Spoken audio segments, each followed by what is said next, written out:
এরকম মানুষ রয়েছে যারা সবচেয়ে জঘন্য কথা বলে, কিন্তু তাদের কোনো লাগাম নেই। কথাগুলো আপনার হৃদয় থেকে এসে মস্তিষ্ক হয়ে এরপর তা জিহ্বাতে যাওয়া উচিত, কিন্তু এই পথে কিছুটা লাগাম থাকতে হবে। আমার হয়তো এটা বলা উচিত না, আমি কিছু একটা অনুভব করছি, হয়তো গালি বের হয়ে যাবে, সেটা গলায় পৌঁছে গিয়েছে, কিন্তু সেটা আমার মুখ দিয়ে বেরিয়ে আসা উচিত না, আমার সেটা গিলে ফেলা উচিত। কিন্তু কিছু মানুষ রয়েছে তাদের মাথায় যা আসে তাই বলে ফেলে। কারোর সাথে আপনার 6 মাস পরে দেখা হলো কোনো একটা পার্টিতে, ঈদের সময় অথবা অন্য কোথাও, হে আসসালামু আলাইকুম, আপনি তো মোটা হয়ে গেছেন, সবার সামনেই। এটা কেমন কথা? আপনি এটা মনে মনে আনতে পারেন আর নিজের মনে মনে মাশা আল্লাহ বলতে পারেন, কিন্তু সবার সামনে কেন আপনাকে এই কথা বলতে হবে? হেই, তুমি তো কয়েক বছর আগে পড়ালেখা ছেড়ে দিয়েছিলে, এখনো পাশ করনি, এখনো ফেল অবস্থাতেই আছো। মানুষ আপনাকে এরকম কথা বলে আর এটা আপনাকে রাগান্বিত করে। এই অবস্থায় কি করবেন? আল্লাহ বলেছেন এটা আপনার মনের বিনয় প্রকাশের অংশ। এভাবেই আল্লাহ আমাদের বিনয় যাচাই করবেন। আর প্রসঙ্গক্রমে তারাই হয়ে থাকে আমাদের সবচেয়ে কাছের মানুষ, যার অর্থ আপনি এই ধরনের পরিস্থিতিতে বারবার বারবার বারবার পড়বেন। কিভাবে এটা থেকে বেরিয়ে আসবেন?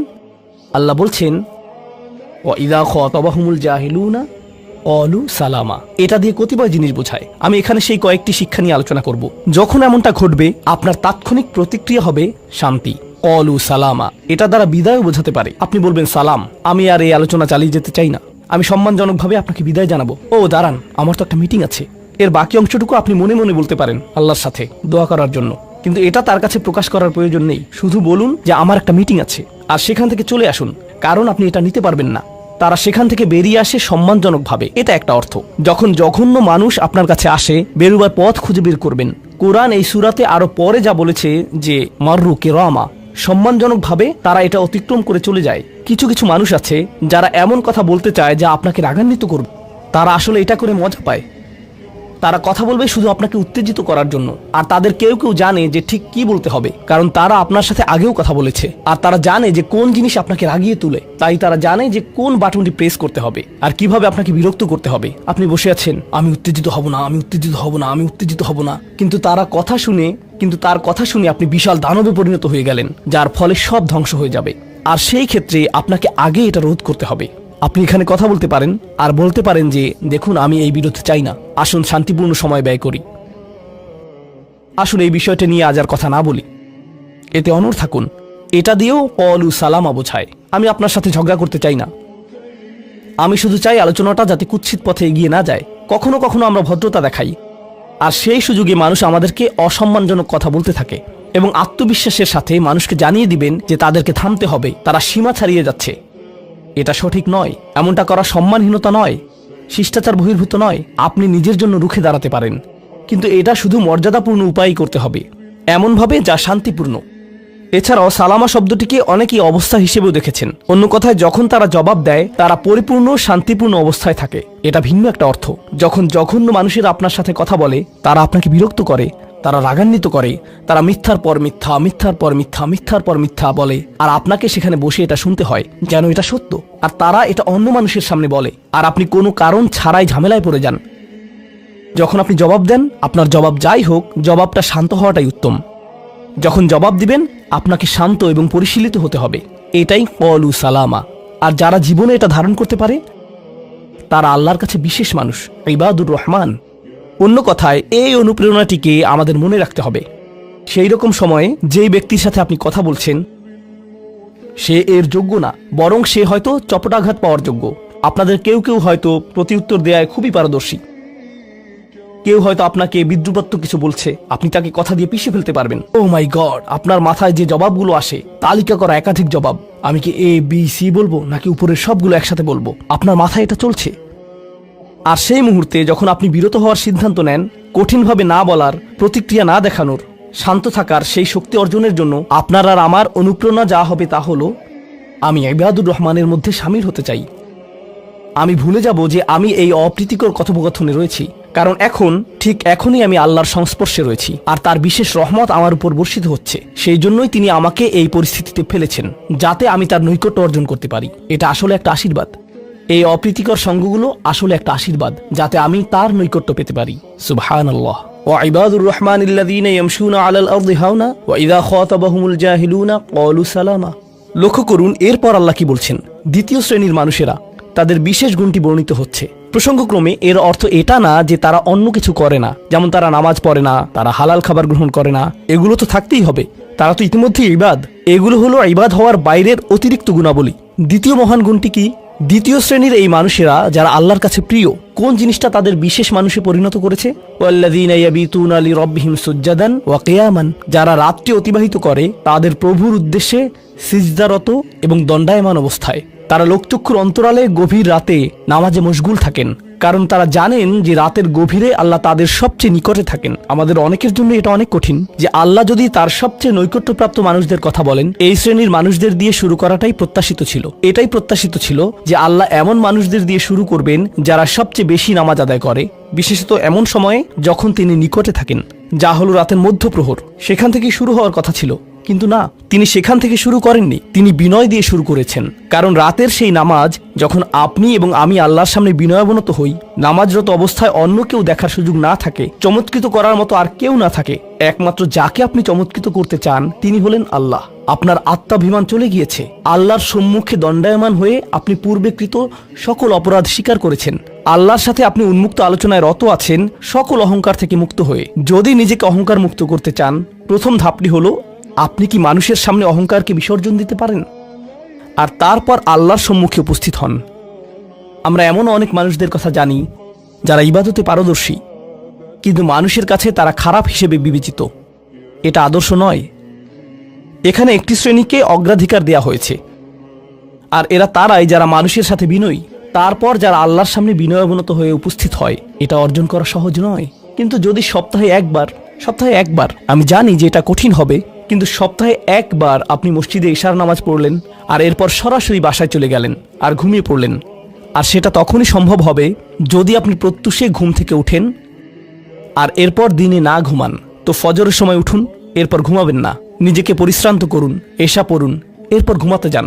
এরপর অ্যালার্ম দিয়ে রাখুন, ফজরের 30 মিনিট আগে অ্যালার্ম সেট করুন, উঠে গিয়ে কয়েক রাকাত নামাজ পড়ুন। শুধু এটুকুই করুন, নিজের মতো করে এটা করুন। এজন্য অন্য কারো ঘুম ভাঙাবেন না, এটা নীরবে করবেন।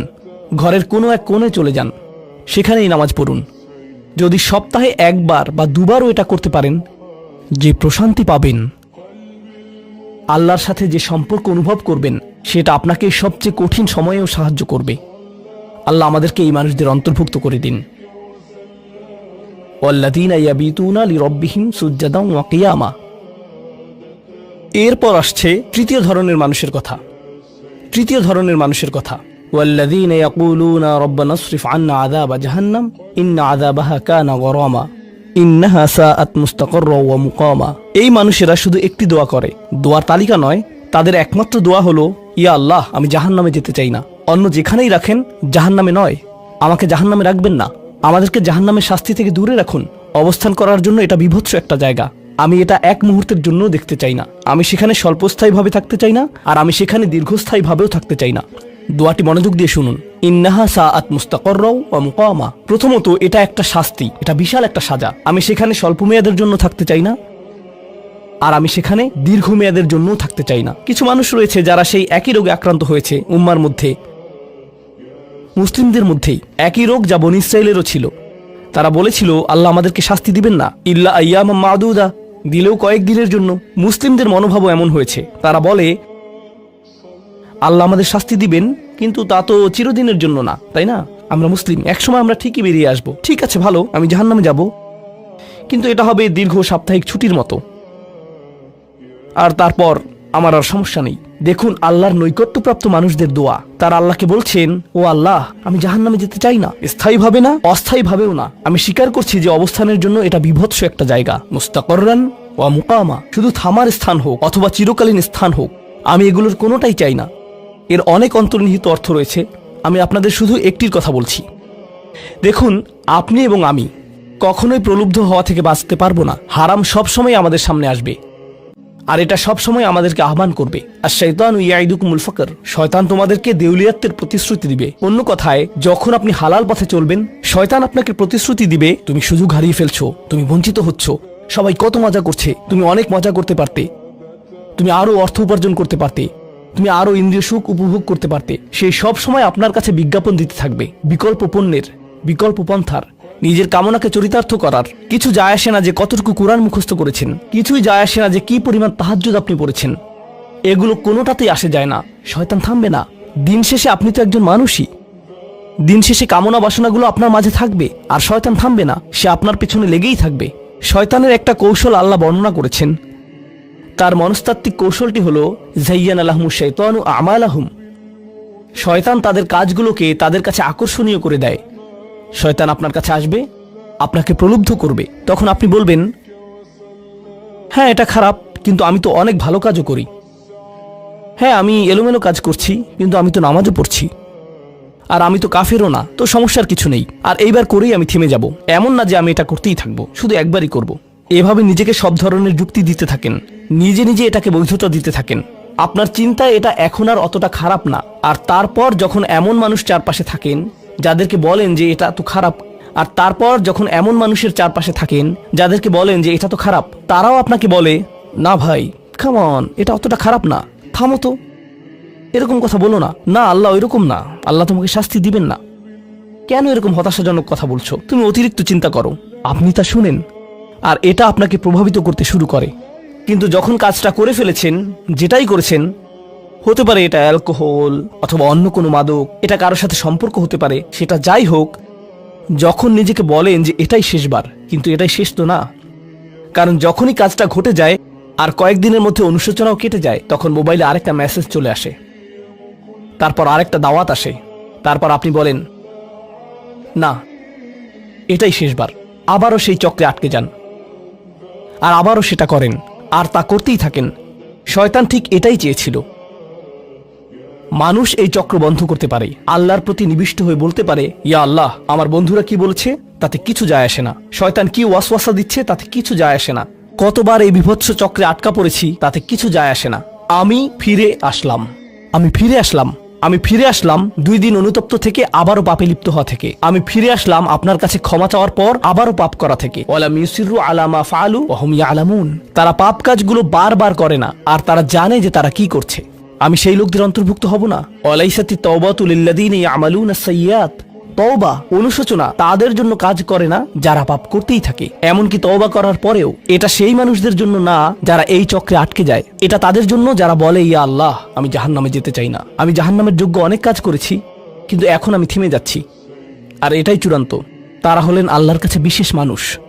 কারণ আল্লাহ জানেন এটা কতটা প্রলুব্ধকারী ছিল, আল্লাহ জানেন সেই আসক্তি কতটা শক্তিশালী ছিল, আল্লাহ জানেন পাপের কত গভীরে আপনি ছিলেন, আল্লাহ জানেন আপনার উপর শয়তানের সেই দীর্ঘ নিয়ন্ত্রণের কথা, আর আপনি সেই নিয়ন্ত্রণ ভঙ্গ করতে এবং আল্লাহর কাছে ফিরে আসতে সক্ষম হয়েছেন। আল্লাহর পথে আপনার এই যাত্রা অন্য মানুষের তুলনায় অনেক কঠিন। আপনার সামনের প্রলোভনগুলো অনেক শক্তিশালী, আপনার প্রতি অভিকর্ষের টানটি অনেক বেশি শক্তিশালী, আর এর সাথে লড়াই করে যেহেতু আল্লাহর কাছে এসেছেন, তাই আপনি বিশেষ মর্যাদা সম্পন্ন।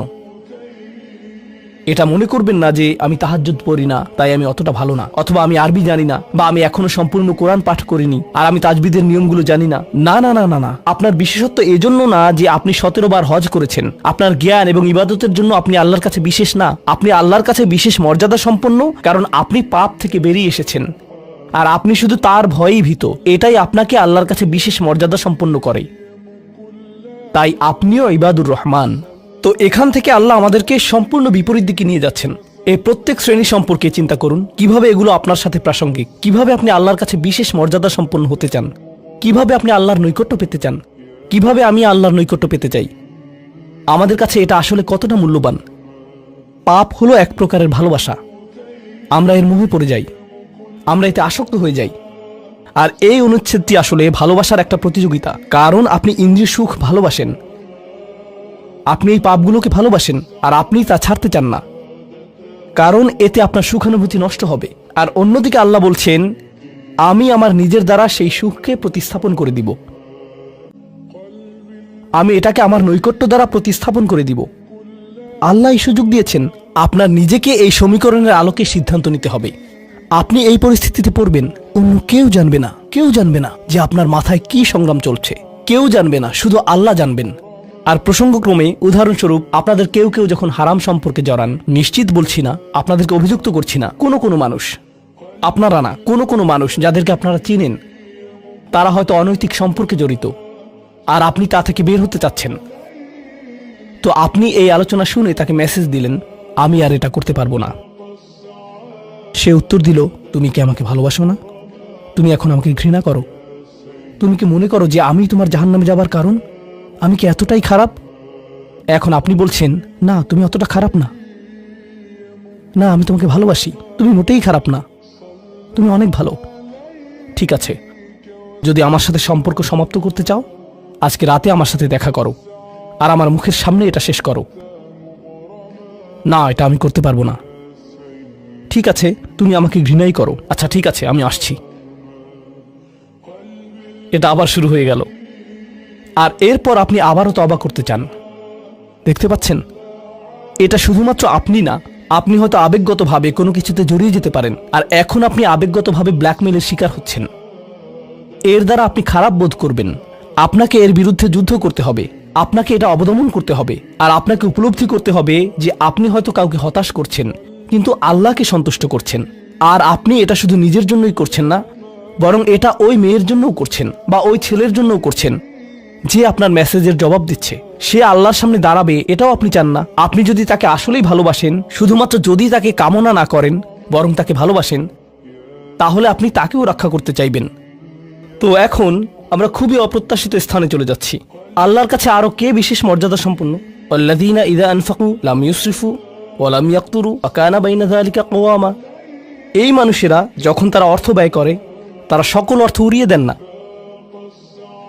তারা অতিরিক্ত খরচ করেন না, আর তারা কৃপণও নয়।